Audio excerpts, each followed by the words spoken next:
भले ही ईरान के हमले में इजराइल ये दावा कर रहा हो कि उसने ईरान के द्वारा दागे गए हथियारों को 99% इंटरसेप्ट कर लिया था, लेकिन इस हमले से एक बार फिर से ये साफ हो गया है कि ईरान मिडिल ईस्ट में कितना ताकतवर है और उसने हिजबुल्लाह और हूती के साथ मिलकर इजराइल पर चौतरफा हमला किया था।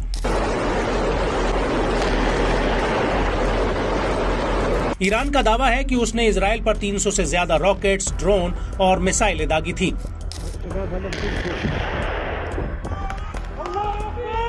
और इजराइल के अनुसार भले ही ईरान इस हमले में इजराइल को कोई चोट नहीं दे पाया, लेकिन इस हमले में इजराइल को अरबों रुपए की चपत जरूर लगी है।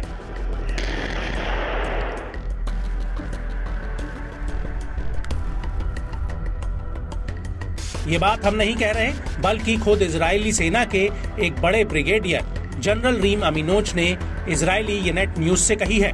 अमीनोज का कहना है इंटरसेप्टर्स, जेट फ्यूल और ईरान के ड्रोन्स और मिसाइलों को मार गिराने के लिए अन्य सैन्य सामान की लागत करीब 1.6 अरब डॉलर से 1.33 अरब डॉलर तक आई है।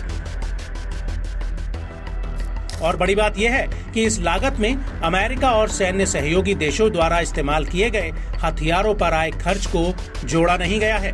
आपको बता दें कि brigadier general Reem Aminoach Israeli defence force के पूर्व वित्त सलाहकार रह चुके हैं। ब्रिगेडियर अमीनोज का कहना है कि पश्चिमी यरूशलेम एरो और डेविड स्लिंग्स इंटरसेप्टर मिसाइल्स जैसे गोला बारूद का इस्तेमाल करता है, जिसके प्रत्येक यूनिट की कीमत करीब 35 लाख डॉलर और 10 लाख डॉलर है। इसके अलावा इस खर्चे में लड़ाकू जेट्स द्वारा ड्रोन और मिसाइलों को मार गिराने पर आने वाला खर्च भी शामिल है।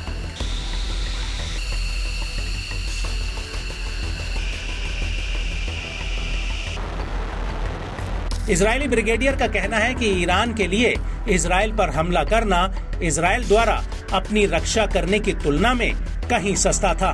ब्रिगेडियर अमीनोज ने कहा कि इजराइल को अपनी रक्षा करने में आए कुल खर्च की तुलना में ईरान के लिए हमला करना 10% कम खर्चीला था। भविष्य में वर्षों, 2 वर्षों या 5 वर्षों में वो इस तरह के 50 हमले कर सकते हैं। और यदि आईडीएफ का 2023 में कुल बजट 60 अरब शेकेल्स था, जो उसके दोगुने से भी कम होने पर आपके पास ऐसे हालातों में पहुंचने का कोई मौका नहीं है।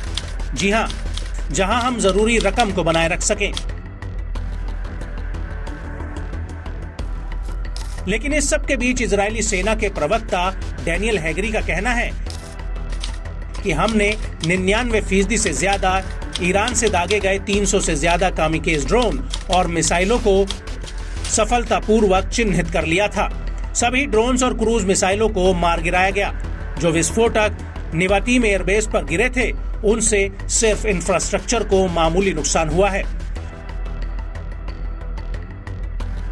हालांकि इजरायली मीडिया ने इन हमलों को लेकर एक रिपोर्ट जरूर दी है, जिसमें कहा गया है कि दक्षिणी इजराइल में ईरान के हमलों में एक 10 साल की बच्ची जरूर घायल हुई है, जो अपने घर के भीतर सो रही थी।